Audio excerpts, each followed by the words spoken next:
Bapak Ibu yang diberkati Tuhan, dari 31.171 ayat yang ada di dalam Alkitab, Perjanjian Lama dan Perjanjian Baru, ada nggak satu ayat nas favorit yang Bapak Ibu hafal? Bu? Hafal? Dari 31.000 loh. Oke Bu. Bentar.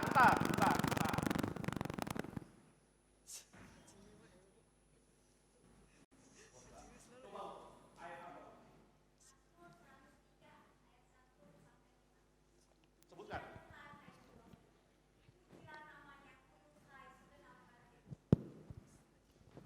Lanjutkan. Pujilah Tuhan, hai jiwaku. Pujilah namanya yang kudus, hai segenap batinku. Pujilah Tuhan, hai jiwaku, dan jangan lupakan segala kebaikannya. Dia yang sudah mengampuni kesalahanku, yang sudah menanggung segala sakit penyakitku, yang sudah menebus hidupku dari lubang kubur, yang memahkotaiku dengan kasih setia dan rahmat-Nya, Dia yang memuaskan hasratku dengan kebaikan, sehingga masa mudaku menjadi baru seperti pada burung Raja Wali. Amin. Dari 31.000 sekian, ada 5 ayat yang hafal Bu ya. Ya, bagus. Nah,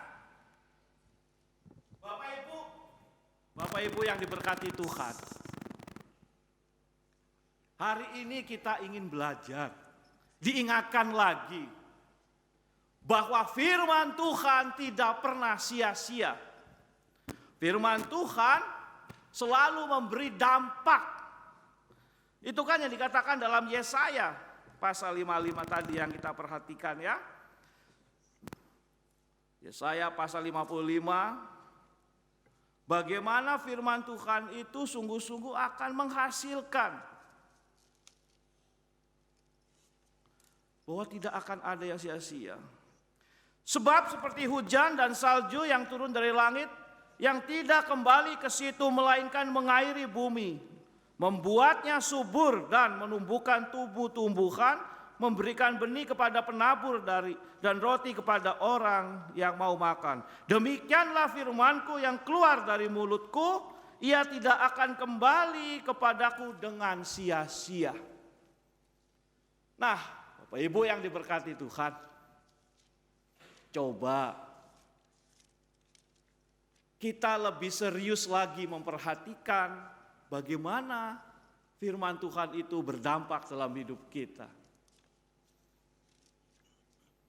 Bapak Ibu yang akan memberikan teladan kepada anak-anak yang akan dibaptiskan hari ini, coba ini santai aja.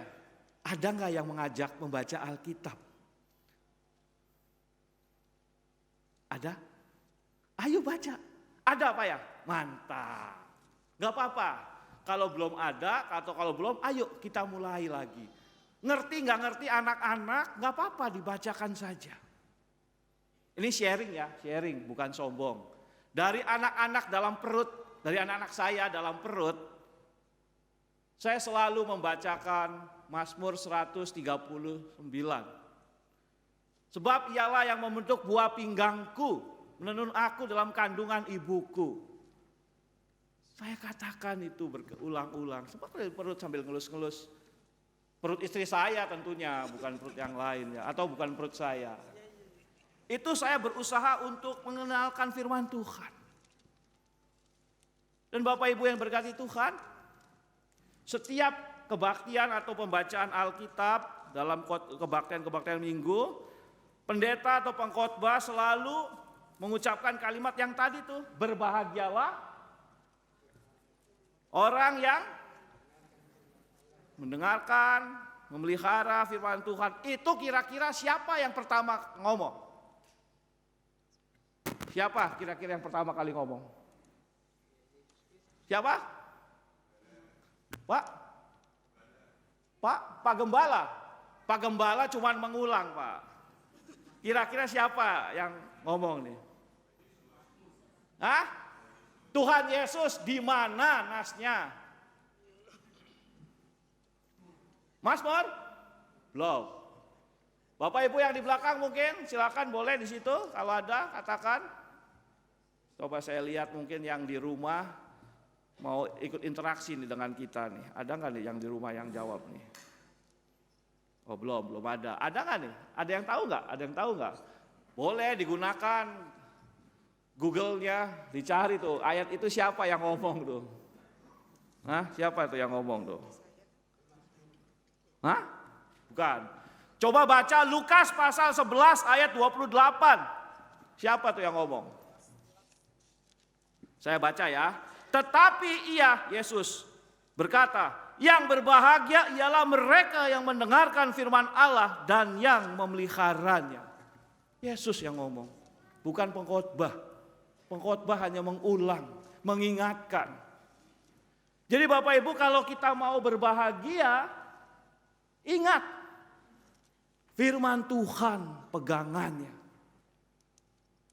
Nah untuk itu dalam ibadah ini untuk menguatkan Bapak Ibu yang akan membaptiskan anak, yang menyerahkan anaknya untuk dibaptis dan kita semua agar kita sama-sama menjadi penabur yang setia. Bacaan Matius yang kita perhatikan biasanya dilihat ada 4 macam orang menerima sikap orang menerima firman Tuhan. Yang hatinya seperti jalan lalu enggak mendengarkan di pinggir aja lalu burung-burung ambil makan benih firman itu di semak-semak, tanah berbatu lalu tanah subur. Hari ini kita memperhatikan itu hati itu yang kedua, yang pertama adalah penabur. Dan kita semua adalah penabur firman Tuhan. Karena kita telah menerima firman Tuhan tadi. Pada bacaan kita yang pertama ya. Atau ada yang pertama kali baru mendengarkan firman Tuhan hari ini? Adakah yang baru pertama kali selama hidupnya? Enggak ada kan? Semuanya sudah pernah mendengarkan firman Tuhan tetapi melaksanakan atau berdampak itu urusan yang kedua. Maka yang pertama adalah firman Tuhan memberi kita energi positif. Bapak Ibu, sekarang teknologi makin canggih. Alkitab itu jawaban segala hal. Cobalah kalau iseng-iseng dicari di Google atau di mana, khotbah tentang hati yang gembira, keluar tuh ayat-ayatnya. Ya. Khotbah untuk renungan untuk bersyukur, keluar tuh. Baca dari situ atau ada yang mempunyai kebiasaan membaca Alkitab rutin. Bisa pakai sebut merek nih, wasiat kah, renungan kita atau renungan-renungan yang lain enggak apa-apa. Itu cara kita kok untuk memperhatikan kebenaran firman Tuhan. Maka energi positif akan selalu keluar dalam hidup kita karena kita sungguh-sungguh mendaraskan hidup kita pada firman Tuhan. Zaman dulu Bapak Ibu, zaman dulu nih ya, orang-orang Israel itu dua ayat utama itu, kasihilah Tuhan Allahmu dengan segenap hatimu dan kasihilah sesama manusia seperti dirimu sendiri, itu menjadi ayat utama. Ulangan pasal 6 ayat 8 mengatakan seperti ini Bapak Ibu. Saya baca dulu ya, bagaimana orang zaman dulu melihat pentingnya firman Tuhan itu. Ulangan 6 ayat 8, saya berkata seperti ini. Ayat 7 lah boleh. Haruslah engkau mengajarkan berulang-ulang kepada anak-anakmu dan membicarakan apabila mereka duduk di rumahmu, apabila engkau dalam perjalanan, apabila engkau berbaring dan apabila engkau bangun. Haruslah juga engkau mengikatkannya sebagai tanda pada tanganmu dan haruslah itu menjadi lambang di dahimu. Dan haruslah engkau menuliskannya pada tiang pintu rumahmu dan pintu gerbangmu.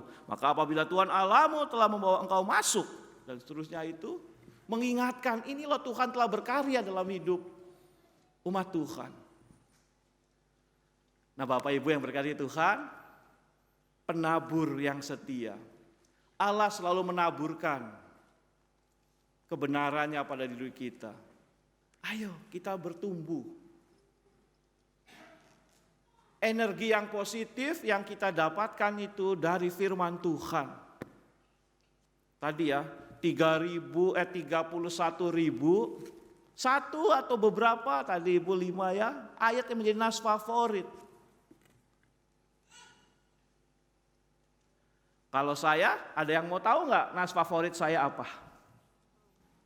Satu dari 3001 tuh, ada nas favorit saya. Ada yang tahu? Ada yang mau tahu? Mau tahu? Atau mau tahu aja? Pengen tahu, ya apa? Ayub pasal 23 ayat 10. Saya baca ya, ini nas favorit saya ini ya, Ayub 23.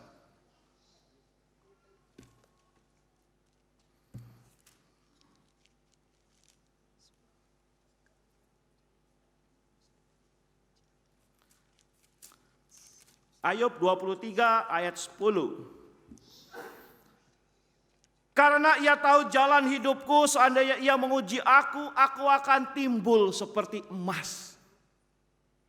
Tapi jangan lupakan, pengen jadi emas Jimmy maksudnya gitu ya.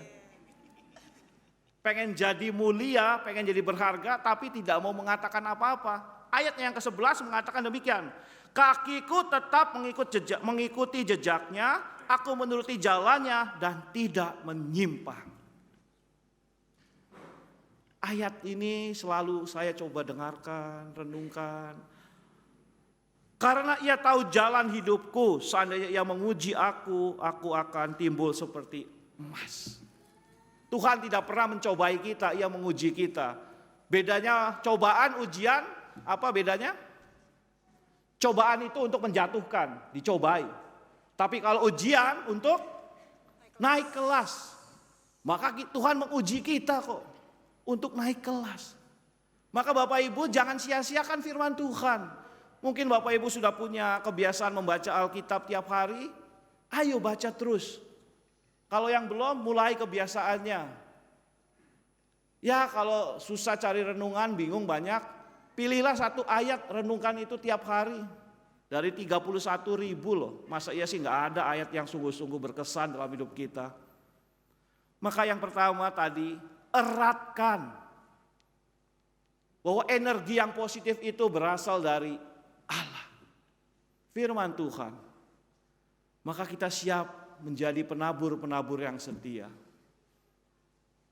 Kalau kita sungguh-sungguh merasakan energi yang positif, maka kita akan selalu merasakan juga karya Tuhan dalam hidup kita. Rasakan kuasa Tuhan dalam hidup kita, dalam tadi Mazmur yang kita kidungkan Bapak Ibu. Mazmur 65. Bagaimana Tuhan memberikan pernyataan, bagaimana pemazmur itu mengidungkan bahwa syukur untuk semua hal yang terjadi dalam hidupnya. Engkau mengindahkan tanah itu, mengaruniainya kelimpahan dan membuatnya sangat kaya. Batang air Allah penuh air, engkau menyediakan gandum bagi mereka. Ya, demikian engkau menyediakan. Engkau memberikan semua kehidupan kita. Engkau memberikan semua yang kita manusia itu butuhkan.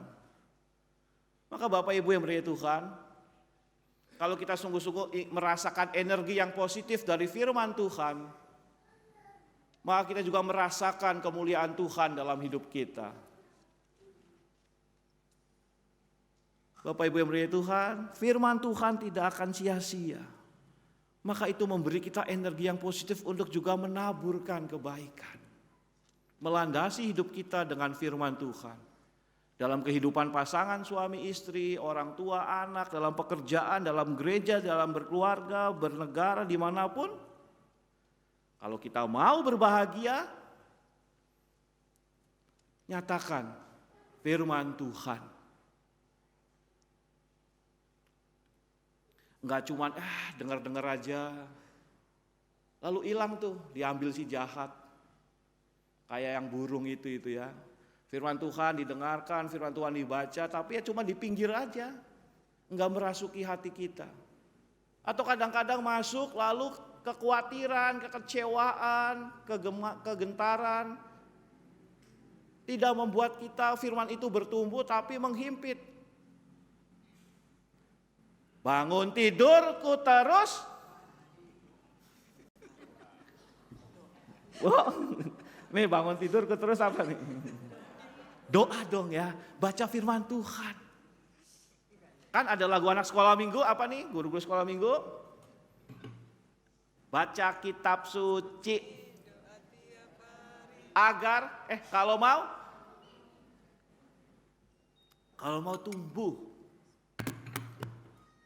tumbuh, ayo berdoa, ayo baca firman Tuhan.